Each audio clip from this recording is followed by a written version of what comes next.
સુધીના દબાણોનો સફાયો।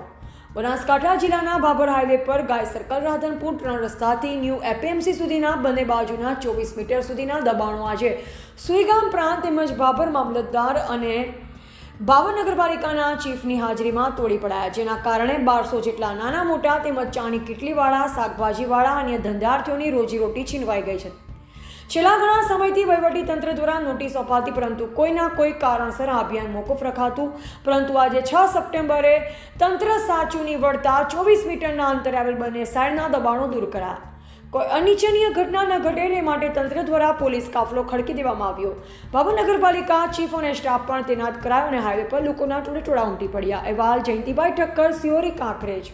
દબાણ હટાવવાની જે ઝુંબેશ હાથ ધરવામાં આવી છે, તો એની અંદર 18 કે 24 મીટર કેટલું હટાવવાનું છે? આજરોજ માનનીય મદદનીશ કલેક્ટર સાહેબ શ્રીરામના માર્ગદર્શન નીચે ભાભર ગાય સર્કલથી માંડી અને બસ સ્ટેન્ડ સુધી દિયોદરના રોડ સુધીમાં જે નગર માર્ગ અને મકાન રાજ્ય અને નગરપાલિકા વિસ્તારની હદમાં જે બિન અધિકૃત દબાણો અગર લારી ગલ્લા અગર બિન અધિકૃત માણસો જે બેઠેલા છે એ લોકોને દૂર કરવાનું એક અભિયાન માનનીય મદદનીશ કલેક્ટર સાહેબની સૂચનાથી આજે આયોજન કરવામાં આવેલું છે, જેના ભાગરૂપે પ્રથમ તબક્કે 18 મીટરમાં આવતા તમામ દબાણો ફરજિયાત દૂર કરવાના થાય છે, જ્યારે 18 થી 24 મીટરમાં માનનીય મદદનીશ કલેક્ટર સાહેબના માર્ગદર્શન મુજબ દબાણો દૂર કરવાના થાય છે।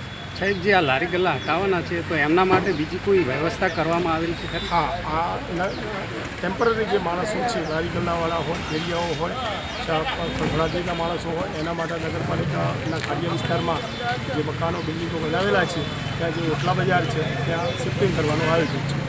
કેટલા સમયમાં રોડની કામગીરી શરૂ કરવામાં આવશે? રોડનું મારી જાણકારી મુજબ હમણાં જ મેં એના જે એસઓ જોડે ચર્ચા કરી તો એમનું એવું કહેવું છે કે આનું રીટેન્ડરિંગની કામગીરી ચાલુમાં છે। ટેન્ડર હજી સેન્કશન થયું નથી, રીટેન્ડરિંગ સેન્કશન થઈ જશે એટલે તરત જ આનું કામ હાથ ઉપર લેવાનું છે। સાહેબ, 18 થી 24માં કોઈ સરકારી સંસ્થાઓના દબાણો આવતા હશે તો એમના પર શું કાર્યવાહી? એ જરાક સાહેબ એમની રીતે નિર્ણય કરશે। અમારા માનનીય મદદનીશ કલેક્ટર સાહેબ જ્યારે આવો પ્રસ્તાવ પસંદ કરશે તો સર એનો નિર્ણય કરશે।